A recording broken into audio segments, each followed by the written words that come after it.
In this lecture, we're going to be looking at how to use the Library of Congress's Chronicling America and other newspaper sources.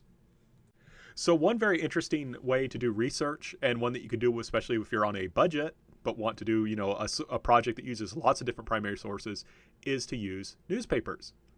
And there is a website sponsored by our Library of Congress called Chronicling America. And it is a really good site, I think, for finding useful newspaper articles. I've used it in my own research. So if you click the advanced search button, you will see something like this. It allows you to select newspapers in a specific state to search. You can even choose particular newspapers. So I think what's interesting is that Abbeville, because it's AB, it's like the first newspapers they reference are Abbeville ones, Abbeville, South Carolina. So that's kind of cool.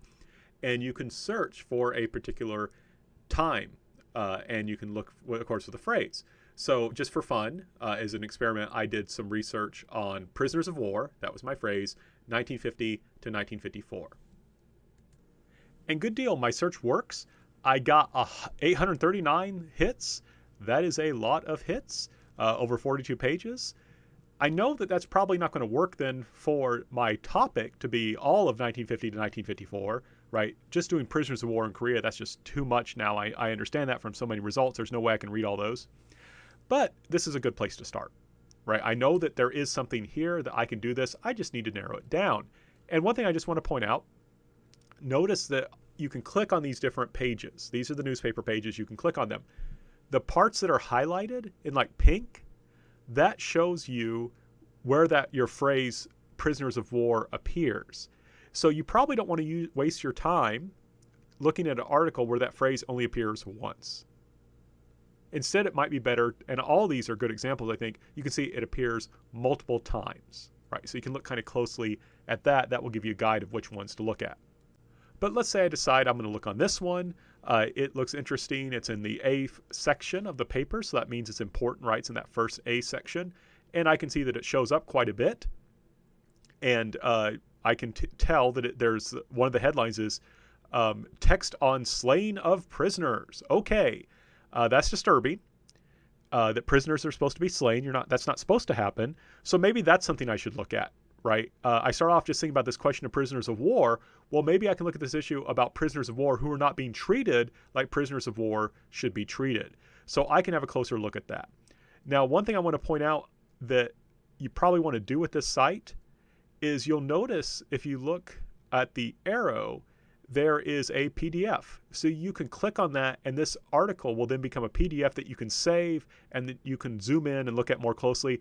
And I find that the website itself is a little bit clunky to look at the individual newspapers. Like it's good for finding newspapers, but to actually look at them, I don't think the interface is very good. I find the PDF interface a lot easier to use. So you might as well just click on that and save this, and then you can have a closer look. And if I look closer, I can see that there is that text on slain of prisoners. I can now read it more carefully. But now I can also get a sense of the historical context, right? Next to that text on slain prisoners it says cold, drizzling rain bogs down, fighting on Korean front. So this is not sounding good. This is the war not going well. And if I know from historical context that the war is not going well for the United States in 1951, right? It says communists back up from demands for immediate ceasefire. It looks like the war is going to keep going. And if you look at really closely at this caption, it talks about, it's showing these, I believe they're Chinese soldiers, and it says they're being well fed and well taken care of, whereas the American prisoners of war are not. Right? So, okay, this looks like an interesting historical moment. Maybe I can't focus on 1950 to 1954, but what about what's going on in 51?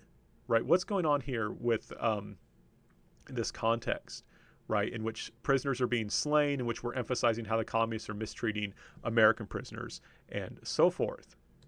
And one thing I'll note as I continue to look at that page, I'll notice there's also this headline that says atrocities, and it says continued from first page. So that means, okay, I don't want to just look at A4. I need to look at A1. And wow, this is front page news, right? What's going on is front page news, right?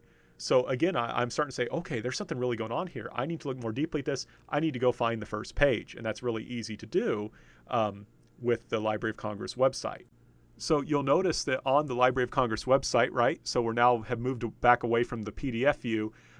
It will actually allow you to either click on a page, and it will allow you to either go back a page or forward a page, right? This is at the top on that bar there. You can also click on all pages. And if you click on all pages, it will show you every single page, and you can then click on to bring you to the page you want. So I'm going to click on all pages. And that brings me to this page, and you can see it has all the different pages. There's the front page on the far left, then A2, then A3, and then the page we're on A4. I'm going to click on page 1. And if I go to page 1, right, I can see that there is the atrocity reference. That's the Truman calls Korea Atrocity Report horrible. Most uncivilized president declares if reports are true.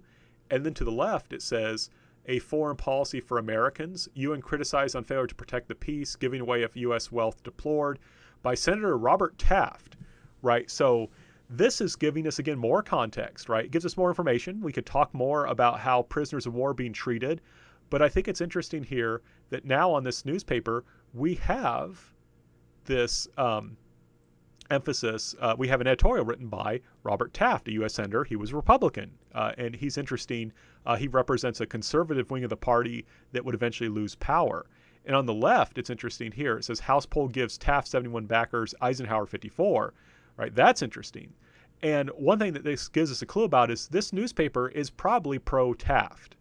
Right? This is probably a newspaper that is on the political right, which would mean it pro-Taft, anti-Truman.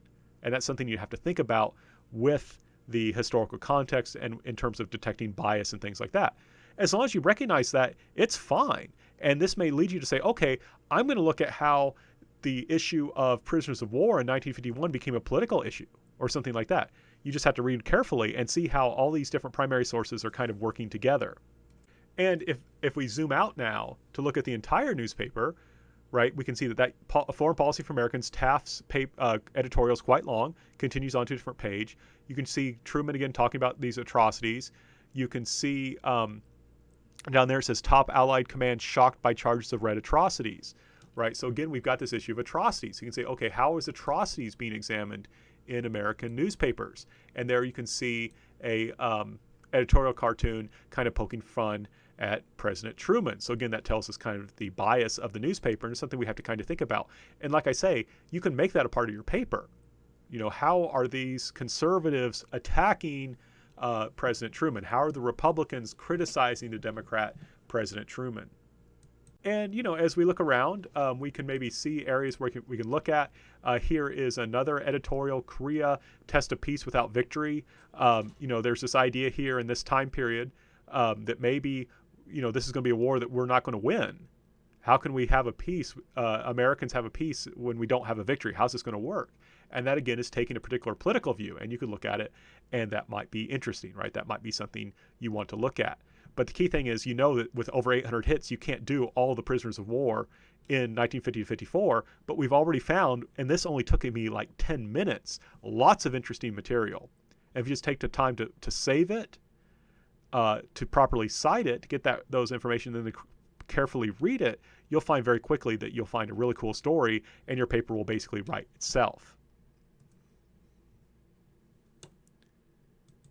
You can also look at newspapers.com. If you're having trouble using LOC, you have to have an actual account to use newspapers.com, and that's fine if you want to do that. Library of Congress doesn't require that, but newspapers.com will give you access to newspapers, especially more recent newspapers, that the Library of Congress won't. So that's something to think about. And at least at the time of this recording, Lander University students should have free access to the New York Times, right? You should have access to that, and the librarians can assist you better with how to use that. But New York Times is a very important newspaper. Lots of old articles. I have used their database myself in some of my research. They're great. You can save them as PDFs, searchable, wonderful. Also, you'll notice highlight here says newspaper.com South Carolina Historical Collection. So I think you can also get access to the South Carolina papers through the Jackson Library, but that's something you'd want to talk more with the librarians about. My goal in this lecture was more to focus on how to use the Library of Congress site and how you could conduct research in such a way that is time efficient, that helps you narrow down a broad topic. And I think we've seen how that could be done.